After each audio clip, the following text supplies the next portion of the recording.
the Renault 4x4 Duster Diesel. With that torquey and efficient K9K 1.5 diesel, the Duster was utterly capable and shamed even more pedigreed and expensive 4x4s. BMW 330i, straight 6 under the bonnet, tremendous rear-wheel drive handling. Try and get the one with the hydraulic steering. I think this is becoming a list of sentimentals for me because again, it's the Ford Icon. It's a car that I own. Really loved driving. It was a car that had punch, performance, handling, and was really, really enjoyable to drive. And that's why I wish it never got discontinued. If there was one today, I'd still be driving it. The Ford Fiesta. Okay, it wasn't the most spacious or practical mid-size sedan, but it drove like nothing else. Can you imagine if they gave it one last hurrah with the 1-liter EcoBoost engine? I think in the Indian context, I wish the Ford Fiesta S was still available. I'm going to go out on a limb here and say the Maruti Suzuki Zen. I've owned one in the past and I would love to own another one again. It's just such a pure driving car. Lancia Stratos. That car should, could, and ought to have had multiple generations and been made up until now. The Lexus LFA, that V10 engine was insane. And it was a car way ahead of its time. Mitsubishi Evo 8, bomb of an engine, fantastic handling and immense tuning capabilities. A reversing camera makes parking so easy you can slot into tight spaces without having to twist your neck. 360-degree camera, I'd have to, no, well, I think that is one on the list. I do like the 360-degree camera because it helps me park in tight spots. But the other one that I really, really can't live without is a wireless phone charger because I never remember to carry my charging wire. And of course, the phone is the most essential thing that I can't live without. So that really helps me achieve the aim. Well, it has to be air conditioning, doesn't it? Air conditioning, come on, in Bombay's heat, there's no way you can drive without air conditioning. Although I do drive some old cars, but the moment I get into a new modern car, the first thing I do is put the air conditioning on. Google Maps or Android Auto.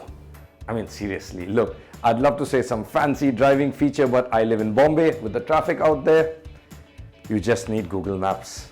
Android Auto, without it, I would get absolutely nowhere. Android Auto or Apple CarPlay. It is right now the best infotainment system you can have in your car because it's an extension of your mobile phone, which in turn is an extension of you. It's gotta be Bluetooth. Cool seats, but we can blame the global warming for that, and we can blame ourselves for the global warming. Well, there isn't one for this. There are many, many, many, and I'm going to name them all. It begins with the 2004 ASEAN Rally. The first time I ever did something so crazy and so long, drove all the way from India to Singapore. It was fantastic, bunch of great people and great memories from it. The 1994 Silk Road Expedition. It was an epic drive that took me back in time and through some of the most remote regions in the world. BMW M3, Ambi Valley. The roads were quiet, the car was just beautifully balanced, and it was just driving from apex to apex. It was just an absolute joy.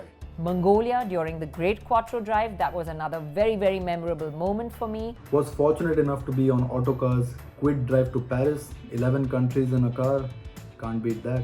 It would have to be our drive from New Delhi to Paris. Not only was it the most diverse and interesting drive I've been on, it was made that much more exciting by the fact we did it in a budget hatchback, a Renault Quid. The 2008 SAARC Rally, that was the first time Indian number plate cars ever crossed over into Pakistan. I was in car number 1, crossed over that border, and it was an experience to remember. Recently I drove from the southernmost tip to the northernmost tip of New Zealand, and by far it was the most breathtaking experience of my life. Well, thanks to the job, I've been part of some really epic drives, driving from Germany to India and then from India to France. But I think spending 3 days with a Lamborghini in Ladakh is something I'll never be able to top. Driving on ice in Harbin, northeast China, and -30, that was another fantastic, most memorable experience. I really learned how to drive on ice, so that was fantastic. That would be the Ferrari F8 Tributo in Maranello. I mean, driving the car on the Fiorano racetrack, that was like heaven. My most memorable drive was 2 years ago with my wife in a Fiat 124 Spider. We took it from somewhere in Italy and we drove to Monte Carlo, down into Monte Carlo. And the moment you get towards the hills of Monte Carlo, looking down over the city, you take a deep breath, and it's something that you've been dreaming of doing all your life since you were a little kid. And that's a very memorable experience for me, and that's my best drive, the most memorable drive ever. And most recently, and the last and most favorite one again, was driving the Formula E. I mean, it was a fantastic experience and one that will remain with me for a very, very long time. Well, the Jeep Wrangler, the current one, it has the same off-road skills as anything around, or even better. It's practical, it's hardy. I think that would be the one. Well, would have to be the Ford F-150 pickup. Why? Because it's big, it's tough, it's rugged, will help me get through all those evils out there, and it has enough space to carry all the supplies I need to survive the apocalypse. Well, that would be a Toyota Land Cruiser, because not only does it have to be big, spacious, comfortable and tough to survive the apocalypse, it also has to be reliable enough to last till the end of the apocalypse. Toyota Land Cruiser, it is the only car that would actually make it out of an actual apocalypse. The Mercedes-AMG G63, no doubt about it. That's an easy one. The Mercedes G63 6x6. It's a car that was built for the apocalypse. That has to be the Mercedes G63 6x6, and it's purely because you can run over all the zombies that have happened in the world without having a single dent on your car. It's got 6 wheels, it can go off-road, and it's just an absolute monster of a car, isn't it? Well, that would be the Knight XV. It's huge, it's tough, and it's luxurious enough for my lazy butt. The Gumball Rally. The Gumball Rally had it all. Lots of speed, lots of action. It was delightfully irreverent, and above all, it had an outstanding collection of cars. Grand Prix, so beautifully shot with real cars and no computer animation. It put you in the driver's seat and made you feel what the Grand Prix drivers of the day felt like. Just incredible, a super insight into that world. On the spot, Tokyo Drift comes to mind because I'd love to learn how to drift like that. Gone in 60 Seconds, the new one from the year 2000. Now this movie is cheesy as hell. It's got Nicolas Cage, for God's sakes, but the sheer number of amazing cars on screen in this movie is what I love the most about it. Well, there are lots of car movies, but given the times we are in, I'll go for something a bit light. It's called Talladega Nights. It's got its fair share of racing and some low-level humor as well. Now that has to be the original Fast and the Furious, the first movie, and that's because it's made such a big impact on my life.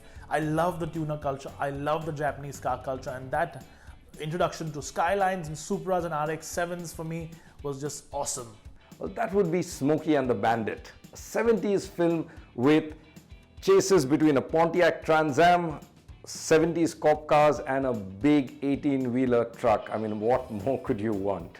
The movie Cars, animated yes, but it made all our dreams come true of cars coming to life. I love the movie Rush. It's probably one of my favorite movies of all time.